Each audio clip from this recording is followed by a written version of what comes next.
baby na'am dan Allah abinda nake so da kai dan Allah yawan faɗan nan da muke wallahi ba na jin daɗi in ta yaji in ta zuwa gidan kaga bai kamata ba ai. To laifin wane ne? Duk ba laifin ki bane. Kin biye wannan bakar munafukar makociyar nan tawa, kin biye mata kuma ita tana da zaune da mijinta lafiya, kin biye mata wai har ta ki kai mu wai lokacin da kika je gida har zuwa ta dinga sai ta kira ni ta dinga karuwa hasuri a cikin ƴan uwanku. To in haka nake tunani mana tana son ki da ni ko ba ta son ki da ni?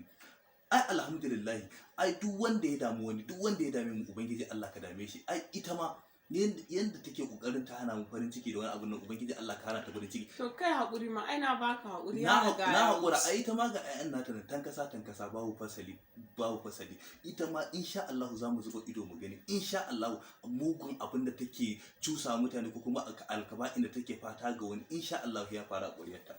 Kai hakuri Baby na ba komai. Na gode. Yay!